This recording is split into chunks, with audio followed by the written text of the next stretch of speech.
Morning class. हमने last class में IPO cycle देखा था। रे डेटा, इंफॉर्मेशन, इनपुट क्या होता है, आउटपुट क्या होता है, प्रोसेसिंग क्या होती है, आईपीओ साइकिल क्या होता है, ये सारी चीज हम देख चुके थे। ये था हमारा रिवीजन जो हमने 4th क्लास तक पढ़ा था। आज बात करते हैं हम जनरेशंस ऑफ कंप्यूटर की। हमारा क्या टॉपिक है आज? Generations of computer. तो पहले आप मुझे बताइए जनरेशंस क्या होता है। आप लोगों को पता है, जैसे आपके दादाजी है, ग्रैंडफादर है, उनकी जनरेशन, आपके पापा की जनरेशन और आप, इन तीनों में डिफरेंस होता है। इसी तरह से कंप्यूटर की जनरेशंस होती है। जनरेशंस का मतलब होता है कुछ नया एडअप करना, कुछ ग्रोथ करना। ठीक है, तो जनरेशंस में क्या आता है हमारा? इम्प्रूवमेंट। जनरेशंस का मतलब होता है इम्प्रूवमेंट किसी भी प्रोडक्ट के अंदर। ठीक है, तो जनरेशंस की अगर हम डेफिनेशन की बात करें तो improvement in any product, in any computer, या फिर किसी भी इंफॉर्मेशन, कोई भी प्रोडक्ट में जब इम्प्रूवमेंट होता है तो उसमें जनरेशन गैप आ जाता है। ठीक है, इसी तरह कंप्यूटर्स में हमारी जनरेशंस होती है। आपको अभी जैसा कंप्यूटर दिख रहा है ये पिछले 50 सालों से ऐसा नहीं है। शुरू में एक ऐसा कंप्यूटर बना सिर्फ एडिशन सब्ट्रैक्शन करता था, फिर उसमें मल्टीप्लीकेशन डिवीजन होने लगे। पहले उसका साइज बहुत बड़ा था, अब छोटा हो गया। इस तरह से टाइम टाइम पे जनरेशन गैप आते रहे हैं कंप्यूटर में। तो पिछले 50 सालों में कंप्यूटर ने बहुत रैपिडली अपने जनरेशंस में डिफरेंस लाए हैं। तो हम अभी तक मेनली 50 सालों में 5 जनरेशंस पढ़ चुके हैं। तो यहाँ पर हम बात करेंगे 5 जनरेशंस ऑफ कंप्यूटर। तो सबसे पहले बात करते हैं हम first generation of computer. First generation of computer हमारी 1940 से 1956, मतलब फर्स्ट जनरेशन स्टार्ट हुई थी हमारी 1940 से और एंड कहाँ था इसका? 1956 में, क्योंकि 1956 से हमारी सेकंड जनरेशन ऑफ कंप्यूटर आ चुकी थी।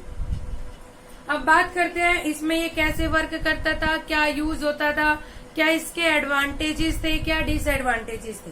तो सबसे पहले ये स्टार्ट हुई थी हमारी 1940 में और एंड कहाँ हुआ था इसका? 1956 में। इसमें हम वैक्यूम ट्यूब यूज करते थे। वैक्यूम ट्यूब कंप्यूटर में कैलकुलेशंस करने के लिए हम वैक्यूम ट्यूब का यूज करते थे।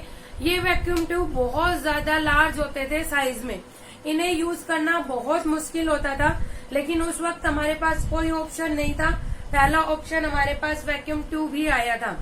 इसके बाद ये एक पूरा बड़ा स्पेस लेते थे, टुक स्पेस ऑफ एंटायर रूम, मतलब एक बड़ा रूम जो होता है उतने बड़ा ये कंप्यूटर सिस्टम होता था।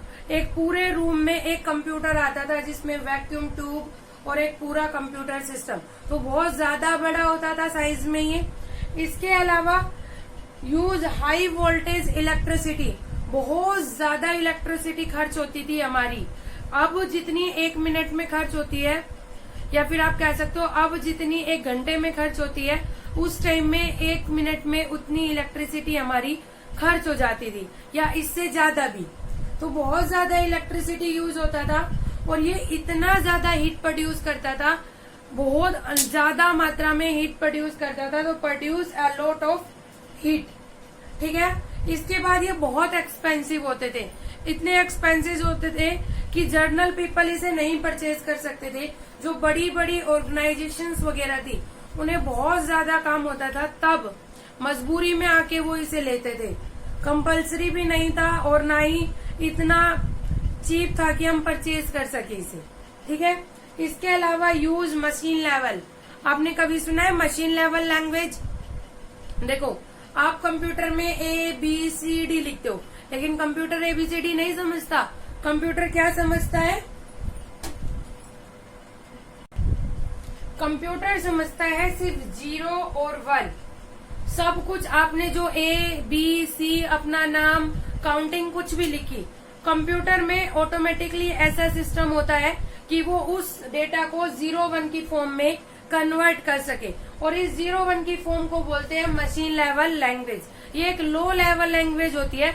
उस वक्त अगर आपको A फॉर एप्पल भी लिखना था तो उसको 0-1 में कन्वर्ट करके, अगर मान लीजिए ये तो आपको ये लर्न करना पड़ेगा और ये मशीन में फीड करना पड़ेगा। ठीक है, इसके बाद बात करते हैं इसके एग्जाम्पल की। तो इसमें इस वक्त हमारे पास मेनली 2 या 3 या 4 कंप्यूटर्स थे। तो सबसे पहले हमारे इसके थे यूनिएक और एनिएक, ENIAC और UNIAC। यूनिएक हमारा पहला कॉमर्शियल कंप्यूटर था जो US जेंजिस ब्यूरो 1951 में इसे डिलीवर्ड किया था। ठीक है, ये हमारे इसकी प्रॉपर्टीज की सबसे पहले स्टार्ट हुआ था 1940 में। इसमें हम वैक्यूम ट्यूब का यूज करते थे जो कि बहुत ज्यादा लार्ज होता था साइज में। ये बहुत ज्यादा स्पेस, एक एंटायर रूम जितना ज्यादा स्पेस कंज्यूम करता था, बहुत ज्यादा हाई वोल्टेज इलेक्ट्रिसिटी यूज करता था, लॉट ऑफ हीट प्रोड्यूस करता था, वेरी एक्सपेंसिव था, यूज करता था मशीन लेवल लैंग्वेज को। इसके बाद इसके एग्जाम्पल एनिएक एंड यूनिएक। यूनिएक एक फर्स्ट कॉमर्शियल कंप्यूटर था। इसके बाद बात करते हैं इसके एडवांटेजेस और डिसएडवांटेजेस की।